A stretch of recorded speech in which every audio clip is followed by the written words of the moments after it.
والفرقان الحميد أعوذ بالله من الشيطان الرجيم بسم الله الرحمن الرحيم أياما معدودات فمن كان منكم مريضا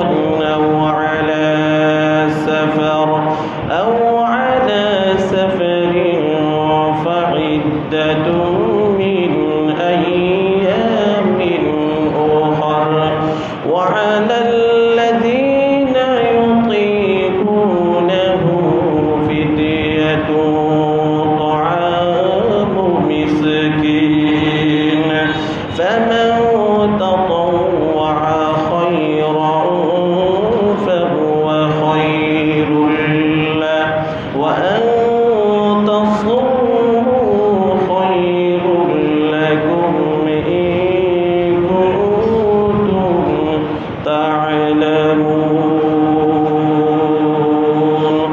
وقال الله تعالى أيضا وإذا سألك عبادي أني فإني قريب أجيب دعوة الداع إذا دعان.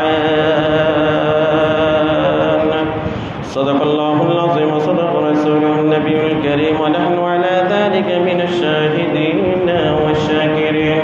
ربي صل وسلم وبارك عليه.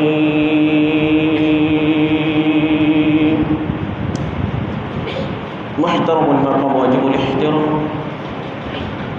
সম্মানিত মুসল্লিন ইকরাম মুআজ্জাজ মুকাররম মুরব্বিয়ান ইযাম উপস্থিত যুবক ভাইরা এবং পর্দানশীল আমার সম্মানিত মা এবং বোনেরা সকলের প্রতি আমার সালাম। আসসালামু আলাইকুম ওয়া রাহমাতুল্লাহি ওয়া বারাকাতুহু। আমরা সর্বপ্রথম মহান আল্লাহ রাব্বুল আলামিন মহান হাকিমুল হাকিমিনের দরবারে কালিমাতুশ শুকর এবং সুজুদ আদায় করি। যে মহান আল্লাহ সুবহানাহু ওয়া তাআলা দয়া করে, মায়া করে, রহম করে, রহমতের চাদর দিয়ে ব্যবসা প্রতিষ্ঠান বন্ধ রেখে অযথা সময় ঘরের মধ্যে নষ্ট না করে পবিত্র শাবান মাসের আখিরি জমা আদায় করার জন্য, নুরানি জামে মসজিদে আসার জন্য, বসার জন্য, জুমার পূর্বক্ষণে কোরআন এবং হাদিসের কিছু কথা বলা এবং শোনার জন্য যে মহান মনিব সুযোগ করে দিয়েছেন, সেই মহান আল্লাহ সুবহানাহু ওয়া তাআলার দরবারে অন্তরের অন্তরস্থল থেকে মহব্বতের আওয়াজে ঈমানদারের কণ্ঠে একবার বলি আলহামদুলিল্লাহ। সাথে সাথে রহমাতুল লিল আলামিন, সাইয়্যিদুল মুরসালিন, শফিউল মুজনবিন, খাতামুন নবিয়্যিন, হায়াতুন নবী, নূরুন নবী, সর্বশ্রেষ্ঠ নবী, সর্বশ্রেষ্ঠ রাসূল, রহমাতাল লিল আলামিন নবী মুহাম্মদুর রাসূলুল্লাহ সাল্লাল্লাহু আলাইহি ওয়াসাল্লামের উপর অসংখ্য দরুদ ও সালাম প্রেরণ করি। সম্মানিত হাজিরিন, আমি আপনাদের খেদমতে পবিত্র কোরআনুল কারীম থেকে দুইটি আয়াতে কারিমা তেলাওয়াত করেছি। যেই আয়াতে কারিমাগুলো সূরা বাকারার 184 নম্বর আয়াত, 186 নম্বর আয়াতের অংশ বিশেষ তেলাওয়াত করেছি। একটি আয়াত খুতবার মধ্যে নিয়ে এসেছেন, আরেকটি আয়াত আমি গত জুমার মধ্যে দুইটি আয়াতে কারিমা তেলাওয়াত করেছিলাম। একটি আয়াতের উপরে কথা বলেছিলাম, আরেকটি আয়াতের থেকে গিয়েছিল, সেই আয়াতের উপরে সংক্ষিপ্ত সময়ের মধ্যে কিছু কথা বলার চেষ্টা করব। আল্লাহ সুবহানাহু ওয়া তাআলা আমাকে বলার জন্য এবং আপনাদের প্রত্যেককে শ্রবণ করার জন্য সুযোগ দান করুক। সবাই বলি আমিন। যে রমজানুল মুবারক, যেই আপনার 12টি মাসের মধ্যে একটি মাস আল্লাহ সুবহানাহু ওয়া তাআলা সিয়াম সাধনার জন্য দিয়েছেন, গুনাহ মাফের জন্য দিয়েছেন, নিজেকে পরিশুদ্ধ করার জন্য, আত্মশুদ্ধি অর্জন করার জন্য, নিজেকে সংশোধন করার জন্য 12টি মাসের মধ্যে রমজানুল মুবারক আমাদেরকে আল্লাহ সুবহানাহু ওয়া তাআলা দিয়েছেন সুবহানাল্লাহ। তাহলে এই রমজানুল মুবারক একেবারেই নিকটে।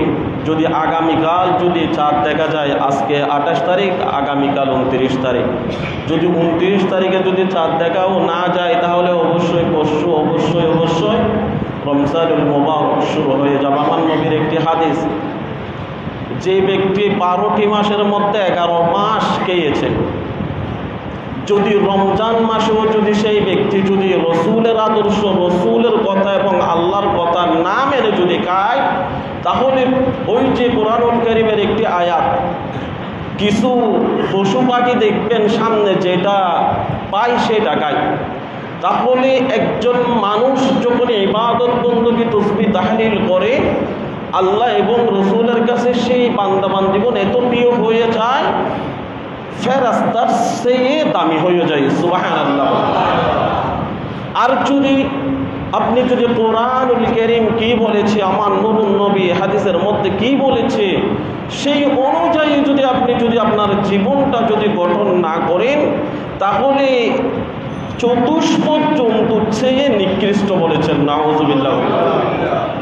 দেখেন, একটি ঘরের মধ্যে যদি 5 জন যদি সদস্য থাকে, এখন ওই ঘরের মধ্যে 3 জন একেবারে নামাজি, 5 ওয়াক্ত নামাজও পড়ে, রোজাও রাখবে।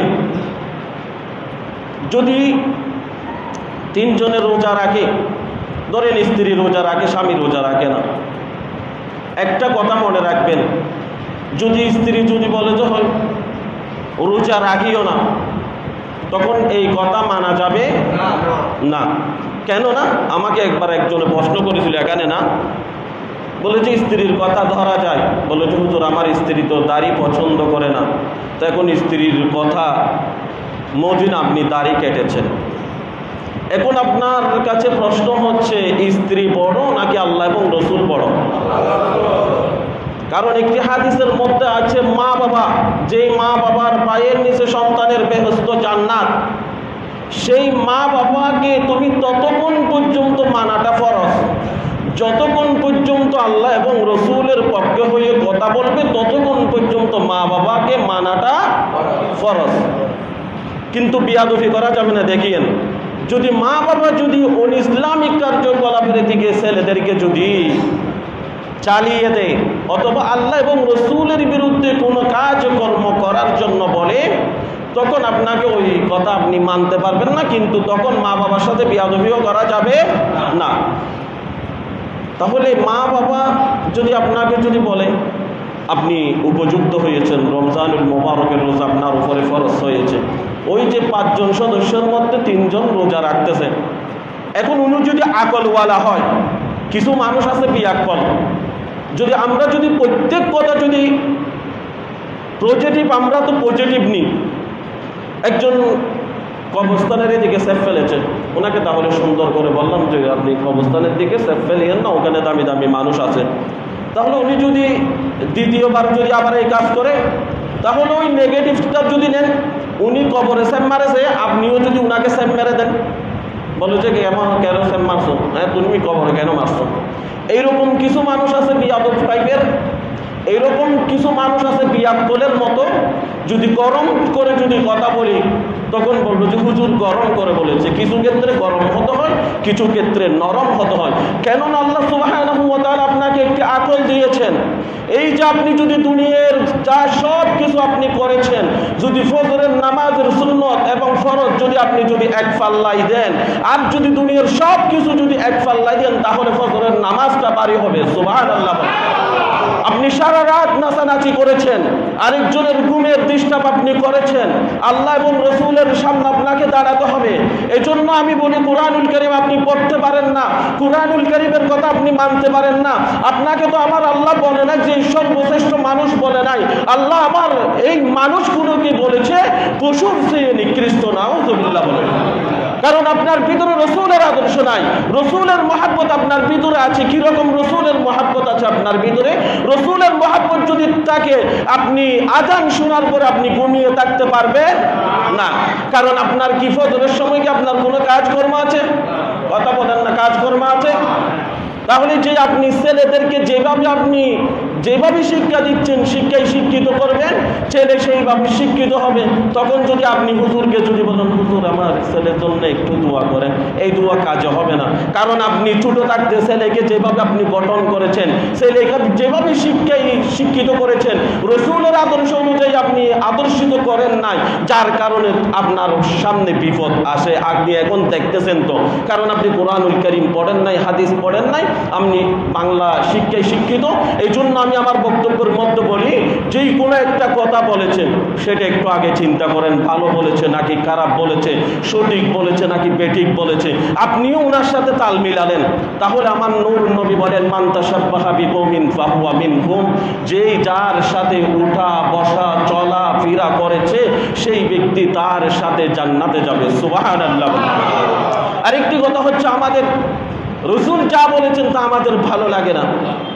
আমার নবী বলেন, উম্মত শুনে রাখুন, জি আপনার সাথে কি আমার সাথে কি টাকা ক্রয় বিক্রয় হয়েছে? আমি কি কাউকে জায়গা বিক্রি করেছি? আমি কি কারোর কাছ থেকে টাকা ধার নিয়েছি? অথবা আমি কারোর কাছ থেকে কি টাকা খেয়ে ফেলেছি? তাহলে আমার কথা হচ্ছে, আমি এখানে দাঁড়িয়েছি, কোরআন হাদিস ভিত্তিক আলোচনা হবে। আমার কথা হচ্ছে একেবারে সহজ, যেই আপনি মুরব্বী হিসাবে জানার জন্য আপনি জানেন না, এটা জানতে আসছেন, জানার মতো করে জানতে হবে, বিয়াদবি করলে হবে না। এক। দ্বিতীয় কথা হচ্ছে, যারা যুবক ভাই আছে আমার বড়, যারা বড় ভাই হিসাবে আসেন। তৃতীয় নাম্বার, এটা আমি প্রত্যেক সেক্টরে বলি, তৃতীয় নাম্বার হচ্ছে স্নেহের ভাই। হ্যাঁ আপনি জানেন না, আসেন, জানার মতো করে আসবেন। কিন্তু আপনি যদি বলেন যে হ্যাঁ আপনি চাকরি করেন, আপনার ওইটা সম্পর্কে আপনার অভিজ্ঞতা, আপনি যেই কাজটা করেন সেই সম্পর্কে আপনার অভিজ্ঞতা বেশি। আমরা এখানে এমনি দাঁড়া নাই, মুরব্বীদের দোয়া, উস্তাদদের দোয়া, মা বাবের দোয়া নিয়ে 1999 থেকে 2018 সাল পর্যন্ত লেখাপড়া করে আপনাদের সামনে দাঁড়ানোর জন্য এটা আল্লাহ তৌফিক দিয়েছেন, এই জন্য দাঁড়িয়েছে। সুবহানাল্লাহ। একজন আলেম এমনি হয় না। এই জন্য আমার নবী বলেন, প্রথম নাম্বার হচ্ছে তালেবে ইলম হও, অর্থাৎ রসুলের বাগানের, রসুলের ঘরের একজন ছাত্র বনো। এটা হচ্ছে প্রথম নাম্বার। উম্মত সেটা পারো নাই। দ্বিতীয় নাম্বার হচ্ছে আলেমের কথা শ্রবণ করো। হ্যাঁ আপনার আলেমের কথাও ভালো লাগে না, আলেমের সাথে ওঠা বসা করো, সেটাও ভালো লাগে না আপনার। আলেমকে মোহাব্বত করো। কয়টা হয়েছে? কথা বলেন না, কয়টা হয়েছে? 4টা। এই 4টা পারেন নাই। প্রথম নাম্বার আপনি পারেন নাই, দ্বিতীয় নাম্বারও পারেন নাই, তৃতীয় নাম্বারও আপনি পারেন নাই, চতুর্থ নাম্বার আপনি পারেন নাই। আমার নবী বলেন, তাহলে উম্মত শুনে রাখো, আল উলামা ওয়ারাসাতুল আম্বিয়া, উলামায়ে কেরাম হচ্ছে নবীদের ওয়ারিস, উলামায়ে কেরাম হাফেজে কোরআন হচ্ছে নবীর উত্তরসূরি, নায়েবে রাসূল আলেম উলামাদেরকে বলে। তাহলে পঞ্চম নাম্বারও হইও না, সত্যিকার আলেম বিরোধী হইও না। তাহলে আপনি এই হাদিস থেকে কি বুঝেছেন? আমার নবী বলেন, যে কোনো একটি সেক্টর, যে আলেমের দাম আমার নবী এমনি দেন নাই। আপনার জায়গা জমি সম্পদ আছে, আপনি ইন্তেকাল করেছেন, আপনি ইন্তেকাল করে কবরও দেয় নাই, এরকম নজির আমাদের দেশেও আছে। বাবাকে দাফন করে নাই, জানাজা পড়তে দিচ্ছে না, জায়গা জমি কি করতে হবে? কথা বলেন না, জায়গা জমি কি করতে হবে? ভাগ করতে হবে। তাহলে দেখেন, তা এই ব্যক্তির চিন্তা করতে হয় যে আমার বাবা আমাকে জন্ম দিয়েছে, হাড়ি গাছ আমার বাবার সম্পদ ছিল না, সম্পদ তো আমিও নিয়ে যেতে পারবো না। কিছু ভাই 19-20 হয় না, কি হয় না? দুইজন মানুষ যদি একসাথে থাকলে 19-20 হয়, সেটা আপনাকে মীমাংসা করে নিতে হবে। যেই মা বাবা আপনাকে দুনিয়াতে, মা বাবার মাধ্যমে আপনি এই দুনিয়া দেখেছেন। মা বাবা যখন ছিল আপনার টাকা পয়সা ছিল না, এখন মা বাবা চলে গিয়েছে, আপনার টাকা পরে খাচ্ছে। তো আপনি যেই মা বাবার কারণে দুনিয়া দেখেছেন, মা বাবার কারণে যে আপনি শিক্ষিত হয়েছেন, সেই মা বাবাকে আপনাকে স্মরণ করতে হবে নাকি হবে না? হবে। যে কোনো মাধ্যম দিয়ে আমার নবী যেভাবে বলেছেন হাদিসের মধ্যে, সেইভাবে আপনাকে আপনি যদি রসুলের হাদিস যদি মানেন, রসুলের হাদিস যদি আপনি পড়েন, তাহলে আপনিও পেয়ে যাবেন। আরেকটি কথা হচ্ছে, আপনি রমজানুল মোবারকের রোজা রাখবেন, এই যে আপনি তারাবির নামাজ পড়বেন, যে আপনি কোরআনুল কারীম পড়তে পারেন না, আপনি নিয়ত করবেন আমি খতমে তারাবির মধ্যে শরীক হব, প্রথম দিন থেকে শুরু করে যতদিন পর্যন্ত খতম শেষ হয় নাই, এরকম কিছু নিয়ত করে বলে যে এরপর আমি মার্কেট করব। যেই তারাবির নামাজ আপনি পড়বেন, তারাবির নামাজের মাধ্যমে যদি আপনি কোরআনুল কারীম শুনেন, তাহলে কোরআনুল কারীমের এক খতম, আল্লাহ বলেন সেই এক খতমকে আমি 70 খতমের সওয়াব করে দিব, সুবহানাল্লাহ। আর যদি আপনি ঘরের মধ্যে আপনার মেয়ে কোরআনুল কারীম পড়তে পারে, ধরেন 9 10 বিবাহ দেন নাই, আপনার ছেলে কোরআনুল কারীম পড়তে পারে, আপনার স্ত্রী কোরআনুল কারীম পড়তে পারে, আপনি কোরআনুল কারীম পড়তে পারেন, তাহলে আপনি সুন্দর করে 5 পারা 10 পারা অথবা 6 পারা এরকম করে আপনি পাক করে আপনারা পরিবার থেকে, পরিবার আত্মীয় স্বজনের জন্য যারা ইন্তেকাল করেছে, রহমত পাওয়ার জন্য, মাগফিরাত নাজাতের মাসে যদি আপনি যদি না পান, তাহলে আপনাকে সব খাবার আপনাকে সামনে দেওয়া হয়েছে, আপনি যদি সেখান থেকে একটু করে কষ্ট করে যদি হাত নাড়াচাড়া করে যদি না খান, তাহলে দুনিয়ার সবাই যদি আমরা যদি চিপে ধরে যদি আপনাকে মুখে ঢুকিয়ে দিয়ে আপনি খেতে পারবেন না। এটা আপনার কাছে আসতেছে রহমত, মাগফিরাত, নাজাত। তাহলে সেই রহমত, মাগফিরাত, নাজাতকে আপনাকে সম্মান করতে হবে নাকি হবে না? করতে হবে অবশ্যই। সেদিকে আমি যাচ্ছি না। আপনি অবশ্যই রমজানুল মুবারকের রোজাগুলি আপনি যদি পালন না করেন, সুস্থ ব্যক্তি, আমি যেই আয়াতে কারিমা তেলাওয়াত করেছি সেই আয়াতের মধ্যে আল্লাহ কাদের জন্য স্থগিত রেখেছেন যে কখন রোজা রাখবেন না, আবার যে পরবর্তীতে আপনাকে পূরণ করে দিতে হবে, সেটা কে বলেছেন? আল্লাহ বলেছেন। তাহলে আল্লাহ যেই কথাটা বলেছেন সেটা হচ্ছে ফরজ। এই ফরজ এক বিন্দু পরিমাণও আপনাকে ছাড় দেওয়া হবে না, কারণ শরীরটা সুস্থ রেখেছেন কে? আল্লাহ রেখেছেন। আল্লাহ রাব্বুল আলামিন বলেন আইয়ামান মা'দুদাত ফামান কানা মিনকুম মারিদান আও আলা সাফারিন ফা'iদ্দাতুম মিন আইয়ামিন উখর ওয়া আলাল্লাযীনা ইউতীকুনাহু ফিদিয়াতুন طعام مسكين فمن تطوع خيرا فهو خير له وأن تصوموا خير لكم إن كنتم تعلمون। এর আগের আয়াতের মধ্যে আল্লাহ বলেন ইমানদারের উপর আমি রোজা ফরজ করেছি, যেমনিভাবে পূর্ববর্তীদের উপরে রোজা ফরজ করেছিলাম ঠিক তেমনিভাবে লাআল্লাকুম তাত্তাকুন, মুত্তাকি হওয়ার জন্য, পরহেজগার বান্দা হওয়ার জন্য, আল্লাহর প্রিয় বান্দা হওয়ার জন্য। তাহলে এখান থেকে আপনাকে শিক্ষা নিতে হবে, রোজাগুলো যখন আপনি পালন করবেন, দেখবেন রোজা খারাপ কাজ থেকে আপনাকে বিরত রাখবে। আপনি যে কোনো খারাপ কাজের মধ্যে লিপ্ত হচ্ছেন, আমি একজন রোজাদার, সেটা আপনার কলবের মধ্যে আল্লাহ এনে দিবেন। কে এনে দিবেন? আল্লাহ এনে দিবেন। এখন যে আয়াতে কারিমা তেলাওয়াত করেছে, আল্লাহ বলেন আইয়ামাম মা'দুদাত, আমি কিছু নির্দিষ্ট দিন দিয়েছি, সব দিনগুলো আমি তোমাদের জন্য দিই নাই, 11 মাস দিই নাই, কিছু নির্দিষ্ট দিন দিয়েছি। যেই এক মাসে রমজানুল মুবারক যারা পায়, ফামান শাহিদা মিনকুমুশ শাহরা ফালইয়াসুম, এর পরের আয়াতের মধ্যে আবার আল্লাহ বলেছে এই মাস যেই ব্যক্তি পাবে সেই ব্যক্তি যেন রমজানুর রোজাগুলো পালন করে, সুবহানাল্লাহ বলে। ফামান কানা মিনকুম মারিদান আও আলা সাফার, আল্লাহ দুইটি কথা বলেছে মারিদ, অসুস্থ ব্যক্তি, এখানে আবার ব্যাখ্যা বিশ্লেষণ আছে। আও আলা সাফার, যেই ব্যক্তি সফরের মধ্যে আছে আর যেই ব্যক্তি অসুস্থ, সেই ব্যক্তি তখন রোজা রাখবে না, পরে যখন সুস্থ হয়ে যাবে তখন ও রোজা রাখবে। যেই ব্যক্তি সফরে ছিল সেই ব্যক্তি সফর থেকে যখন নিজের বাড়িতে এসেছে, অর্থাৎ এই রমজানুল মুবারকের রোজাগুলো 6 রোজার পরও আপনি শাওয়াল মাসে রাখতে পারেন, যদি সফরের মধ্যে থাকেন আর যদি অসুস্থ থাকেন। এই অসুস্থর মধ্যে যদি এমন অসুস্থ হয়েছেন আপনি, যেই অসুস্থর কারণে সেই অসুস্থ থেকে আপনি কখনো ভালো হবেন না, তাহলে তখন আপনাকে কি করতে হবে? আল্লাহ বলেন মিন আইয়ামিন উখর ওয়া আলাল্লাযীনা ইউতীকুনাহু ফিদিয়াতুন তুআমু মিসকিন, মিসকিনদেরকে টাকা না, আল্লাহ বলেন তুআম, খাবার দিতে হবে। কতটুকু দিতে হবে? এক একটি রোজার বিনিময়ে, এক একটি রোজার কাফারা হচ্ছে একজন মিসকিনকে পেট ভরে ভালো জিনিস দিয়ে কাবাতে হবে, টাকা দেওয়া যাবে, কথা বলেন না, টাকা দেওয়া যাবে না। তাহলে এক একটি রোজার বিনিময়। আবার যদি যে ব্যক্তির শরীর সুস্থ, এমনি রোজা রাখে নাই, আল্লাহর আদেশ মানে নেই, সেই ব্যক্তির জন্য না। যেই ব্যক্তি অসুস্থ হয়েছে আর ভালো হচ্ছে না, আর যদি অসুস্থ হওয়ার পরে যদি ভালো হয়ে যায়, তাহলে এই রোজাগুলো কি করে দিতে হবে? পালন করে রেখে দিতে হবে।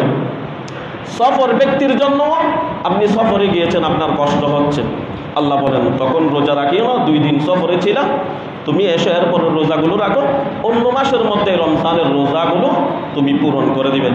আর যদি এখানে হাদিসের মধ্যে আমার নবী বলেছেন, যদি বেশি বৃদ্ধ হয়ে যায়, বেশি বয়স্ক হয়ে যায়, ওই যে মরিদের মধ্যে যদি কোনো মা বোন যদি হামেলা অবস্থায় হয়, সন্তানের বিপদ হওয়ার আশঙ্কা থাকে, তখন আল্লাহ বলেন ইউরিদুল্লাহু বিকুমুল ইউসরা ওয়া লা ইউরিদু বিকুমুল উসরা। এরপরের আয়াতের মধ্যে আল্লাহ সুন্দর করে দিয়েছেন, বান্দা বান্দীগণ, আমি তোমাদের জন্য কঠিন করতে চাই না, আমি আল্লাহ চাই সহজ করতে। তখন ওই মা বোনরা রোজা রাখবে না, কিন্তু পরবর্তীতে আবার কি করে দিতে হবে? পরিপূর্ণ করে দিতে হবে। আর যারা মা বোনদের যেটা আপনি অসুস্থ মেস বলে, এটা যদি হয় তখনও রোজা রাখবে না, এটা পরবর্তীতে কি করে দিতে হবে। এবার আসেন, যেই ব্যক্তির শরীর সুস্থ, আল্লাহর নিয়ামতের শুকরিয়া আদায় করে নাই, আল্লাহর আদেশ অমান্য করেছে, কিন্তু দেখবেন ওই ব্যক্তিকে, যেই ব্যক্তি দিনদার, সেই ব্যক্তিকে আল্লাহ বড় ওষুধ দিবে না, হঠাৎ হায়াত শেষ, সুন্দর করে আল্লাহ নিয়ে যাবে। আর যেই ব্যক্তি আল্লাহর আদেশ মানে নাই, ফরজগুলো মানে নাই, রসুলের আদর্শ মানে নাই, আল্লাহ বলেন ওনাকে আমি এমন একটি রূপ দিব, টাকাও শেষ, সম্পদ শেষ হবে, ও নিজেও 1 বছর 2 বছর 3 বছর 4 বছর পর্যন্ত কষ্ট পাবে। কষ্ট পাওয়ার পরে তারপরে আমি ওনাকে কি করব? দুনিয়া থেকে নিয়ে যাব। আপনি দেখবেন, মিলিয়ে দেখবেন, কোরআন হাদিস অনুযায়ী আপনি মিলিয়ে দেখবেন, তখন আপনি পাবেন। তাহলে যেই ব্যক্তি রোজা ইচ্ছাকৃতভাবে ছেড়ে দেয়, আমার নবী আরেকটি হাদিসের মধ্যে বলেন, উম্মত শুনে রাখো, একটি রোজার অনেক দাম। আপনি ইচ্ছাকৃতভাবে একটি রোজা ছেড়ে দিয়েছেন, তার বদলা হবে একটি, কাফারা হবে 60টি, 60 আর 1 কত? 61। আমার নবী হাদিসের মধ্যে বলেন 61টি রোজা, একটি রোজা ছেড়ে দেওয়ার কারণে 61টি রোজা লাগাতার লাগতে হবে, কোনো গ্যাপ দিতে পারবেন না। কোনো যদি গ্যাপ দেন, আবার শুরু থেকে কি করতে হবে? আবার শুরু থেকে থাকতে হবে। এবার আপনার বিবেকের মধ্যে প্রশ্ন রাখলাম, একটি রোজার কত দাম, একটি রোজার কত ফজিলত, সেটা আমার নবী হাদিসে, আমার আল্লাহ হাদিসে কুদসির মধ্যে বলেছেন, আমার নবী হাদিসের মধ্যে বলেছেন, আমার আল্লাহ কোরআনুল কারীমের মধ্যেও বলেছেন। উচ্চ আওয়াজ দিয়ে বলুন সুবহানাল্লাহ।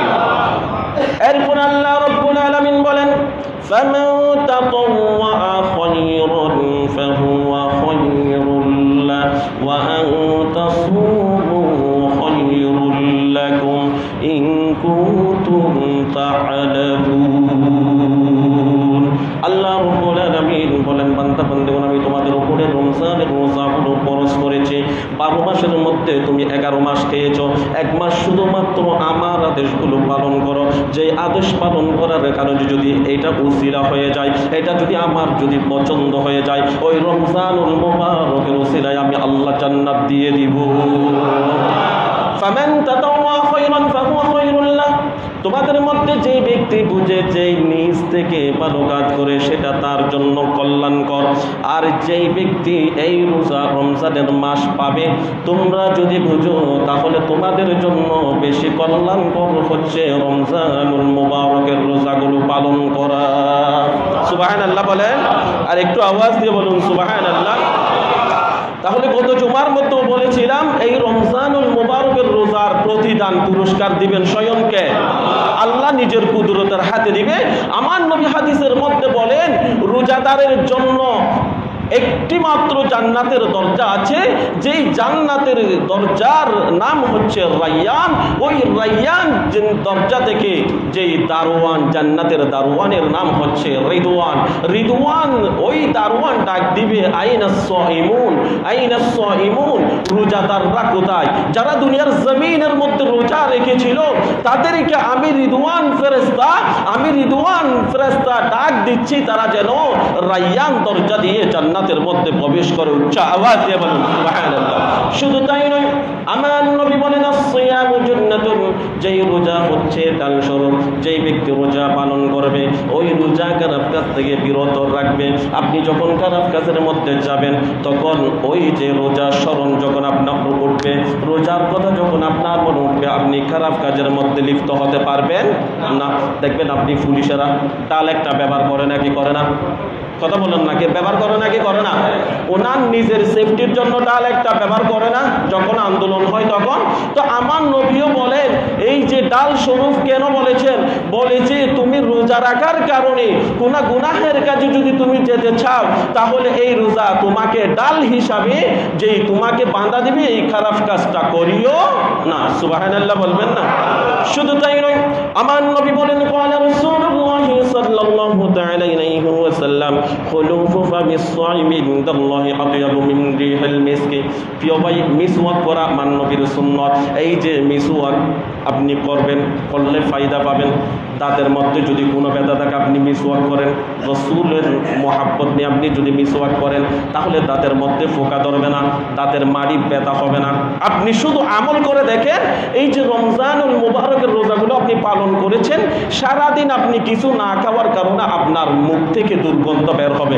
কিন্তু মানুষরা আপনার যদি নামাজের মধ্যে যদি একজন মানুষ দাঁড়ায়, আরেকজন মানুষ যদি ওনার পাশে যদি দাঁড়ায়, দেখবেন আপনি দুর্গন্ধটা ওনার কাছে যায় নাকি যায় না?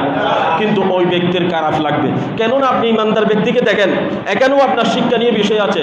একজন ইমানদার ব্যক্তিকে আপনি কষ্ট দিতে পারেন না, তাহলে সেই অনুযায়ী হলে আপনি মিসওয়াক করলে আপনার দুর্গন্ধ এটা ছড়াবে না। কিন্তু এটা একজন ইমানদারের কষ্ট হচ্ছে। আমার নূরুন নবী বলেন হাদিসের মধ্যে, ওই যে রোজাদারের যেই সারাদিন কিছু না খাওয়ার কারণে যেই মুখ থেকে যেই দুর্গন্ধটা বের হচ্ছে, সেই দুর্গন্ধটা আল্লাহর কাছে মেশকো আম্বরের চেয়ে সুগন্ধি। উচ্চ আওয়াজ দিয়ে বলুন সুবহানাল্লাহ।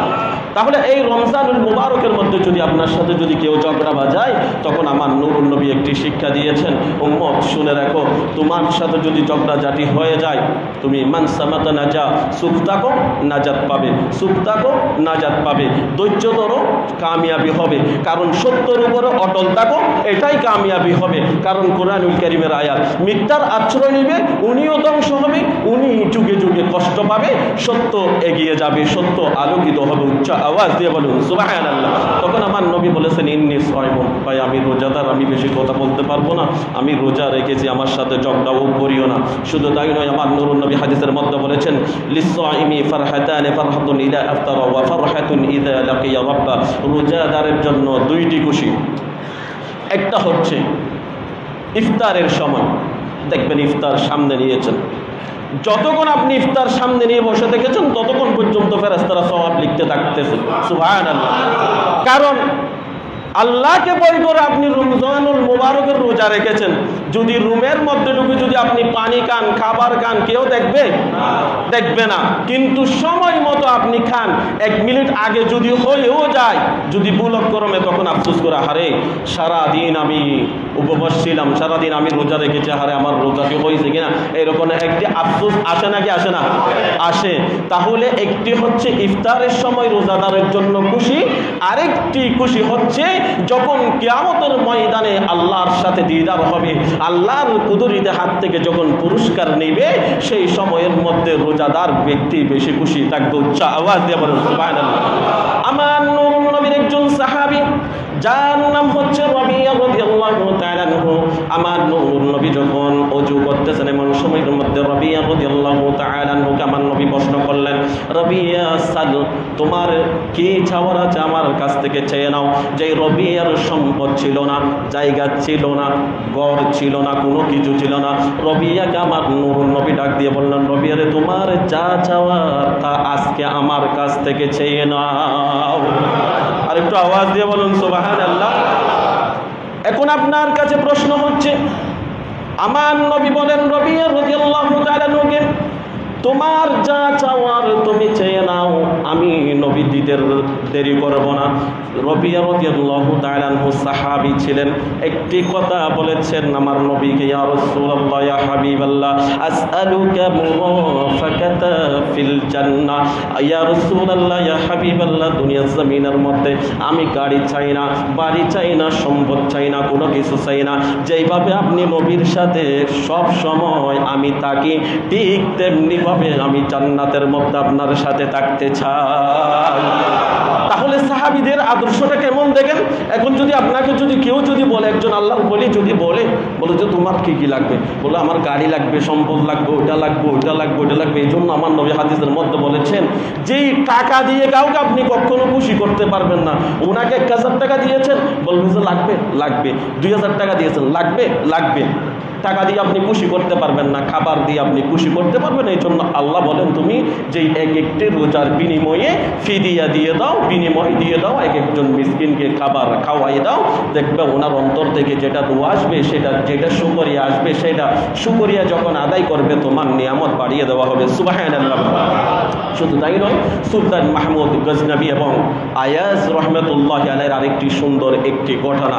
যেই সুলতান মাহমুদ গজনবী যখন ওনার সেনাপতি ছিল, কর্মচারী কর্মকর্তা বিন্দু ছিল, একদিন হঠাৎ দেখবেন মালিকরা যদি কর্মচারী কর্মকর্তা যদি ভালো হয়, সত্যের উপরে যদি প্রতিষ্ঠ থাকে, চুরি কারবারি যদি না থাকে ওনার ভিতরে, দেখবেন মালিক মুনিক দোকানের যেই মেন মালিক উনি খুশি হয়ে যায়। খুশি হয়ে ওনাকে কিছু হাদিয়া দেয় নাকি দেয় না? দেয়, খুশি হয়ে দেয়। ঠিক তেমনি ভাবে সুলতান মাহমুদ গজনবী ওনার কর্মচারী কর্মকর্তা বিন্দুর উপরে খুশি হয়ে বলতেছে, আমি তোমাদের সবাইকে আজকে মণিমুক্তা দিব, স্বর্ণর মুদ্রা দিব, যার যতটুকু ইচ্ছা ততটুকু নিয়ে নাও। এরকম একটা জায়গার মধ্যে ছেড়ে দিয়েছেন, ওখান থেকে যার যতটুকু ইচ্ছা ততটুকু নিয়ে যাচ্ছে। সুলতান মাহমুদ গজনবী এগুলো দেওয়ার পরে চলে যাচ্ছিলেন। এমন সময়ের মধ্যে সুলতান মাহমুদ গজনবীর পিছনে পিছনে হযরত আয়াজ রহমাতুল্লাহি আলাইহি যাচ্ছেন। তখন সুলতান মাহমুদ গজনবী যখন পিছনের দিকে তাকালেন, কিরে আয়াজ, তোমার মণিমুক্তর কি প্রয়োজন নাই? সবাই তো মণিমুক্তা নিচ্ছে, তুমি আমার পিছনে পিছনে কেন আসতেছ? তখন আয়াজ বলেন, মুনি, আমি তো মণিমুক্তার পাগল না, আমি স্বর্ণর মুদ্রার পাগল না। ওই যে মণিমুক্তার মালিকের প্রয়োজন, আমার প্রয়োজন হচ্ছে মালিক।